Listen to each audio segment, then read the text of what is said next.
Have you ever looked into your child's eyes and felt something deeper than love? Something ancient, something familiar. Have you ever asked yourself, why was this child born to me? What is my soul trying to learn through this relationship? If so, you're not alone, and this message may be exactly what your heart has been waiting for. Hello and welcome, dear friends. Thank you for joining us here at Son.Mindfulness. Or, if you're new to our channel, I'm honored you found your way here. Today we're stepping into a topic that is both beautiful and deeply emotional. A truth that touches many, especially those of us walking the sacred path of parenthood. We're exploring the spiritual connection between parents and children, not through biology, but through karma, soul contracts, and unconditional love.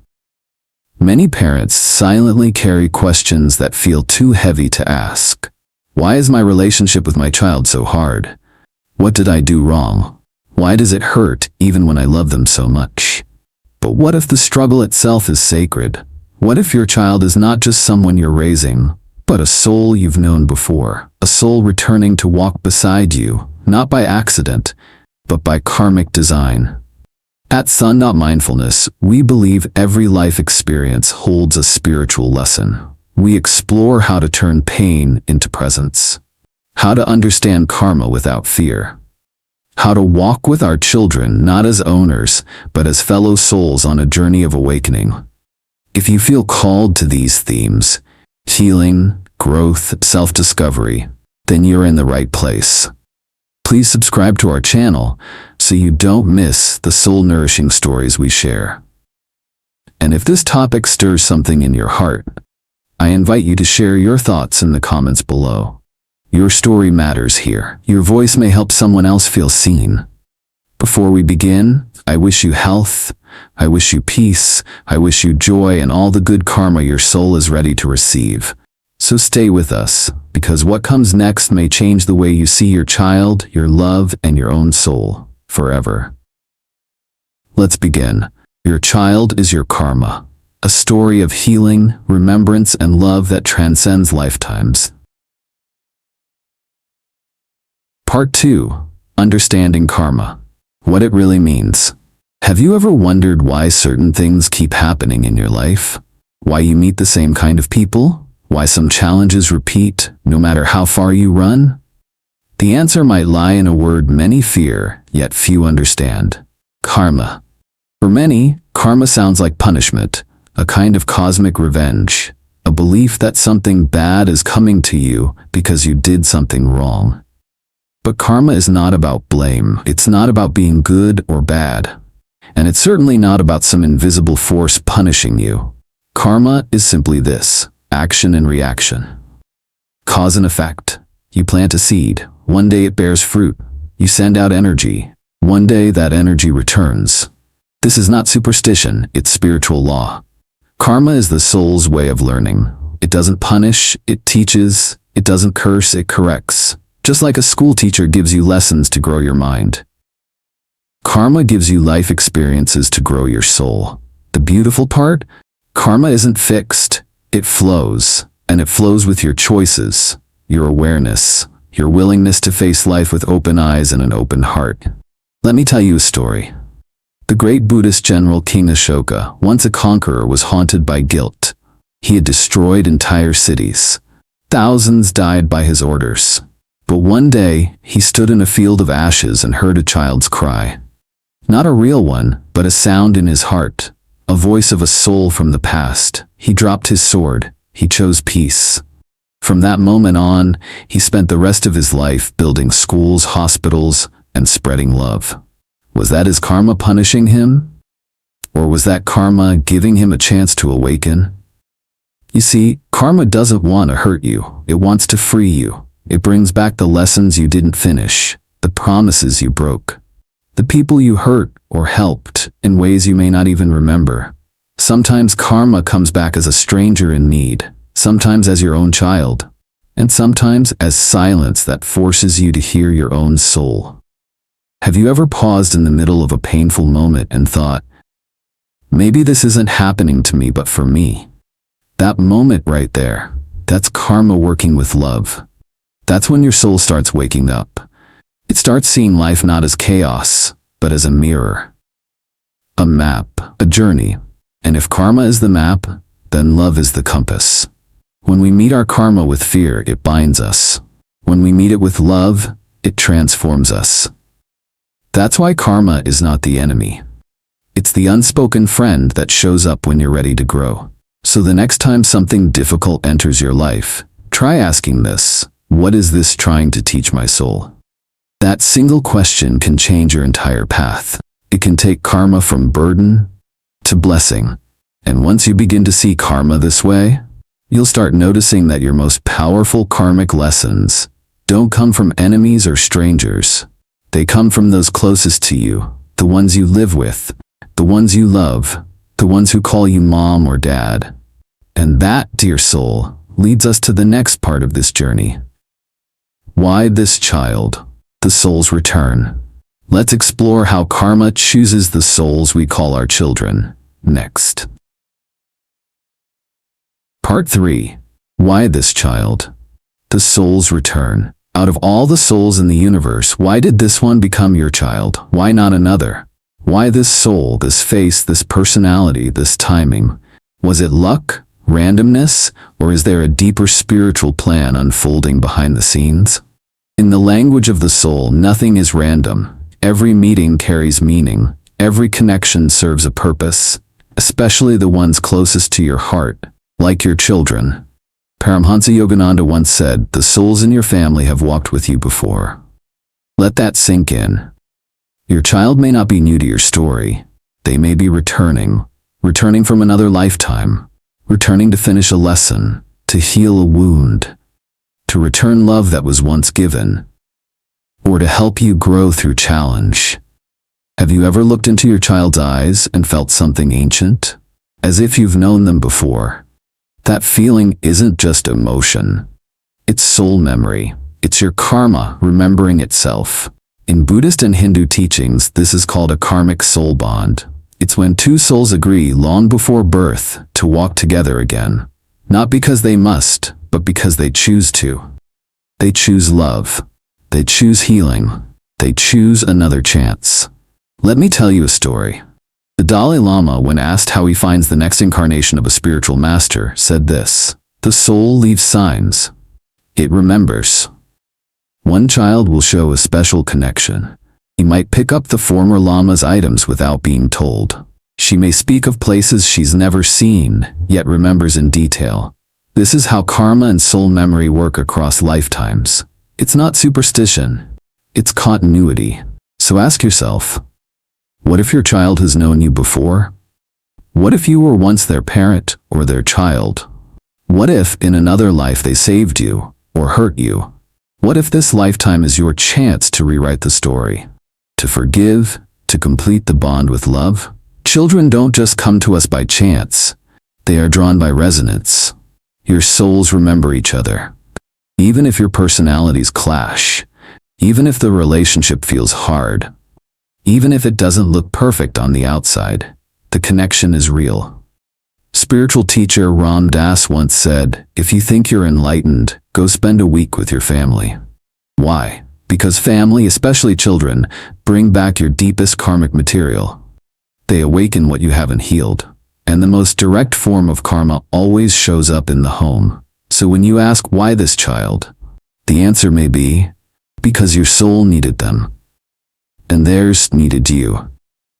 Maybe they are here to return your kindness, or to stretch your patience. Maybe you once hurt them, or maybe you once saved them, and now, it's time to balance the karma with love. Have you ever felt like your child was born for you? Not just biologically, but spiritually? That feeling is no illusion. It's your soul remembering a sacred promise, and that promise is still alive.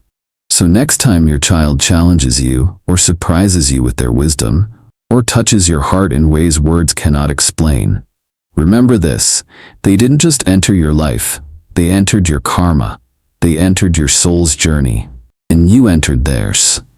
And this is why parenting is not just a role, it's a return to the soul, a return to purpose, a return to love. And that leads us into our next chapter, parenting as a spiritual partnership. Let's explore what happens when you stop controlling your child's path and start walking it with them. Part 4. Parenting as a spiritual partnership. Most of us grew up believing that parents are the teachers, and children are the ones who need to learn. We're told to guide them, protect them, shape their lives. But what if that's only half the story? What if your child is also here to teach you? What if parenting is not a one-way street, but a spiritual partnership between two souls, both here to grow? This is what karma often reveals. Your child is not your possession. They are a soul with their own path. You are not their architect. You are their companion. You are their safe harbor, but not their destination. Let me ask you something personal. Has your child ever triggered something deep inside you? Maybe anger? Maybe fear? Maybe a part of you that feels unhealed. That is no accident. That is karma asking to be seen. Karma doesn't always return through drama or trauma. Sometimes it returns in your child's stubbornness, their silence, their sensitivity, their fire. It mirrors what you once avoided in yourself. And this is where love begins to stretch, to grow beyond comfort, to become transformational. Imagine this. A great general in ancient India known for discipline and control. He has a son who rejects war, who writes poetry, weeps at the sight of suffering. The father is frustrated, the boy is soft. But over time, the general begins to see the boy isn't weak, he is wise. He sees what the father had long forgotten: compassion.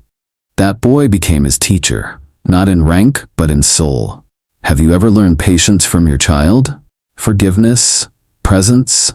That's not coincidence. That's soul partnership. Karmic balance doesn't mean paying a debt. It means completing a lesson together. You grow by raising your child, but your child also helps raise your awareness. You guide them with experience. They guide you with innocence. You teach them how to survive. They remind you how to feel. Isn't that a beautiful dance? A sacred exchange between two evolving souls? This is why we must release control. We must drop the illusion that we own our children. As Yogananda once said, you are not the author of their life, you are a loving chapter in their story. Your role is sacred, but it is not forever. You build the bridge, but they must walk across it. You hold their hand, but they must learn to let go, and so must you. Have you ever tried to shape your child in your image? Did it bring closeness or distance? What if the true path is not shaping them, but seeing them? Not fixing them, but understanding them? When you stop managing their path and start walking beside them, the love between you transforms. It becomes freer, wiser, and more deeply spiritual. Because when two souls walk together without chains, they both rise. So ask yourself, what is my child showing me about myself? What is our love teaching us both? And that brings us to a deeper truth. When karma hurts, tension and emotional pain. Let's explore what happens when parenting becomes painful, and how even that is part of your soul's growth. Part 5. When karma hurts, tension and emotional pain. Not every parent-child bond feels easy. Sometimes it feels like walking through fire. You love your child, but you can't understand them. You try to help, but they push you away. Have you ever sat in silence, asking yourself, why is this so hard?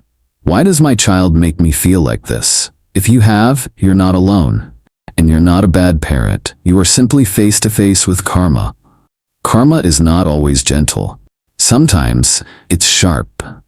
Sometimes it triggers your oldest wounds. It shows you where you still hurt, where you still react, where your soul is still asking for healing. It's easy to love when everything feels smooth. It's harder to love when your child refuses to talk to you, when they yell, when they blame you, when they break your heart. But that's exactly where karma is calling for awareness, calling for transformation, not punishment, not guilt, but a new way forward. Let me tell you a story. A Zen master once had a son who was wild and angry. No matter how gently he raised him, the boy rebelled. He stole. He lied. He disappeared for days. People asked, "Why don't you disown him?" The master replied, "He is the piece of my soul I left unfinished in my last life." That one sentence holds deep truth. Sometimes the child who hurts us most is the one who has walked with us through many lifetimes and still carries the echo of an old karmic wound.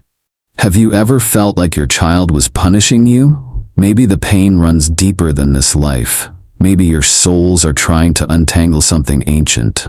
The good news? Karma is not a prison. It is a path, and on that path, love becomes your greatest tool. You can't go back and erase the past, but you can meet the present with new eyes, with new choices, with compassion. When your child lashes out, try not to react with more fire. Pause. Breathe. Respond with silence or soft truth. Not weakness, but wisdom. Let love lead the way, because every kind response rewrites your shared story. Every moment of patience breaks the old karmic chain, and every time you choose understanding over anger, you lift both your souls higher. Ask yourself, am I repeating the past or healing it? Your child gives you that choice every day. That's the silent gift hidden in every conflict, the chance to grow, to forgive, to let go. Have you ever wondered what your child is reflecting back to you? What fear, what loss, what old pattern? When you stop seeing their behavior as a personal attack and start seeing it as a mirror, you stop fighting karma and start transforming it. Even the most painful relationship can become a sacred one. Not by force, but by presence. By staying open. By seeing the soul beneath the struggle. This kind of love is not soft. It's strong. It takes courage to love when it hurts. But that is how karma becomes grace. That is how a karmic wound becomes a karmic breakthrough. So if you're walking a hard road with your child, know this. You're not being punished. You're being awakened. And the love you give today, especially when it's hard, will echo beyond this lifetime. And now let us take this journey deeper. The gift of special needs children. Next, we'll explore the sacred bond between parents and children born with unique challenges, and why their souls shine so brightly. Part 6. The gift of special needs children. Some children come into this world differently. They don't speak on time. They don't walk like others. They may live with physical pain, mental delays, or deep sensitivities. And as a parent, your heart breaks. You ask the quiet questions no one hears. Why my child? Why me? What did I do wrong? But what if the question is not why, but what for? What if your child's difference is not a punishment, but a calling? A sacred agreement between souls, a bond written in love long before birth. In the teachings of Paramhansa Yogananda, he spoke of such children as advanced souls. Yes, advanced, not weak, not broken, but brave. These souls often choose harder lives on purpose, not to suffer, but to grow faster, to teach others how to see beyond the surface, to remind us what love really is. Let me tell you about Helen Keller. She lost her sight and hearing before she was 2. Yet her soul didn't shrink, it expanded. Through the love and patience of her teacher, Anne Sullivan, Helen learned to speak, to write, to lead, to inspire the world. Was she limited, or was she luminous? And what about her teacher? Was Anne just helping, or was her soul being refined? Anne once said, "Although the world is full of suffering, it is also full of the overcoming of it." Their story is not about tragedy, it's about transformation. And that is the power of love in the face of karma. If you are raising a child with special needs, you are not walking the easy path. You are walking the sacred one. Not everyone is given this role, because not every soul is ready. But yours was. You were chosen too, and so was your child. You both came here not to suffer, but to awaken, to break open the heart, to make space for grace. Yes, there will be moments of deep fatigue. Yes, you will feel alone. But there will also be moments of light. Moments when your child smiles and the world disappears. Moments when you realize they are not here to be fixed, they are here to teach, to soften others, to open hearts, to shift the meaning of love. Have you noticed the purity in their gaze, the stillness in their presence? That's not emptiness. That's soul energy. That's what happens when a child's karma brings them closer to spirit. And when you love them through it, your own soul grows. You begin to serve not from duty, but from devotion. You begin to see parenting not as a task, but as worship. And your child? They become your silent teacher. Their challenges awaken your highest qualities: compassion, patience, humility, faith. So instead of asking why me, try asking what miracle is unfolding through us. You are not raising a burden, you are holding a blessing. And one day when this life is done, your souls will look back on this journey and bow to each other in silent gratitude, because love walked the hardest path and never gave up. Now let's continue this sacred unfolding. Illustrative stories, real-life spiritual examples. Next, we'll look at a few real stories of parents, children, and the soul lessons they helped each other discover.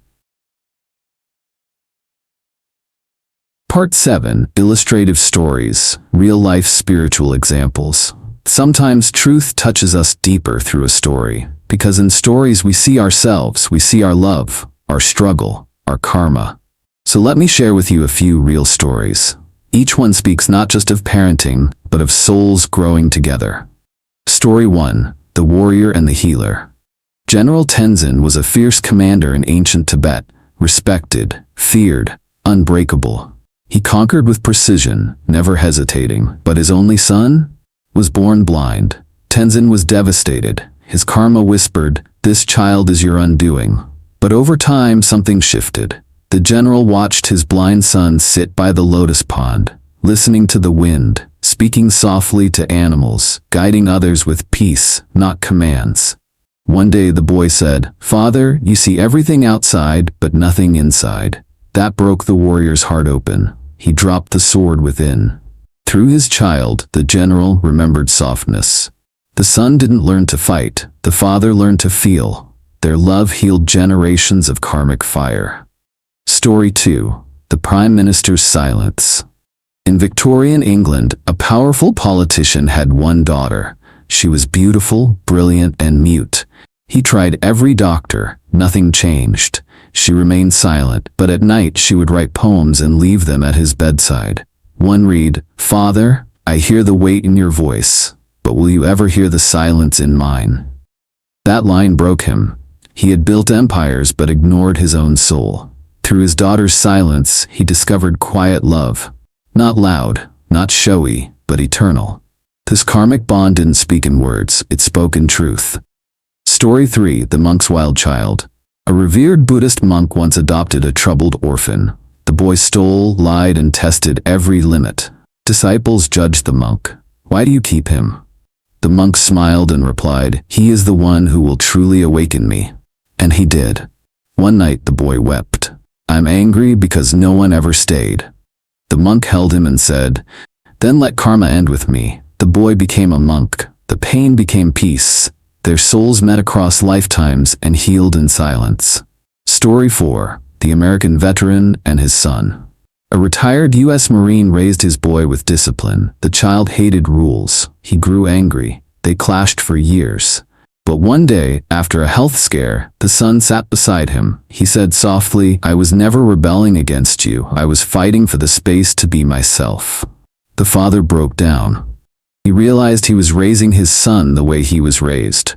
But his son's resistance wasn't rejection. It was love asking for freedom. That day, both grew up. Not just as father and son, but as evolving souls.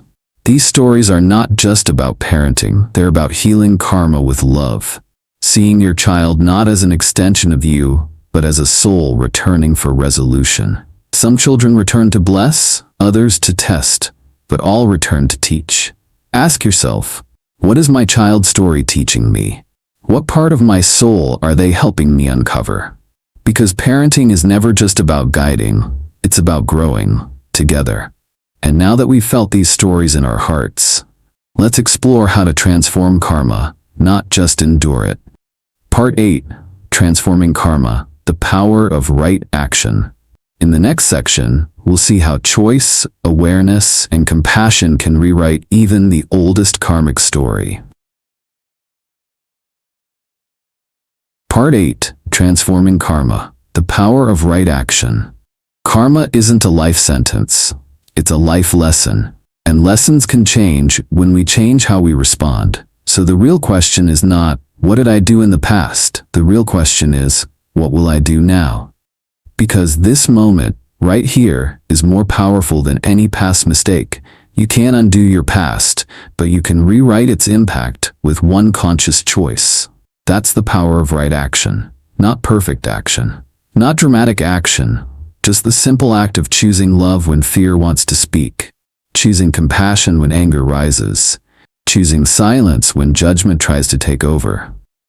Let me ask you, have you ever reacted with harsh words and felt regret? Have you ever wished you'd paused just for 5 seconds? That pause is where karma softens. That breath is where karma bends. That's how love begins to rewire the story. Let's look at a real example. Thich Nhat Hanh, the gentle Vietnamese monk, once said, "Peace begins with your next breath." He believed that mindful awareness, not force, transforms karma. He told a story of a father and son who always argued. One day the father paused before yelling. He looked at his son and saw not a problem, but pain. He chose not to speak, just to sit beside him. That moment healed years of distance. No long speech, no apology, just presence. That's the power of right action. It doesn't need to shout, it needs to feel. Have you ever broken a pattern simply by not continuing it? When your child disrespects you and you don't fight back? When they withdraw and you don't chase but hold space? That is how karma unravels, one choice at a time. Even karma carried from lifetimes can dissolve in a single act of love, because love is not passive, it is active. It's not waiting for someone else to change. It's you becoming the change.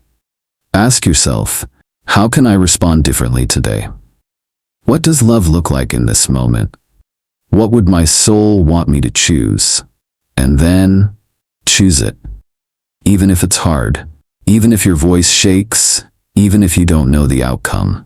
Because the point of karma is not control.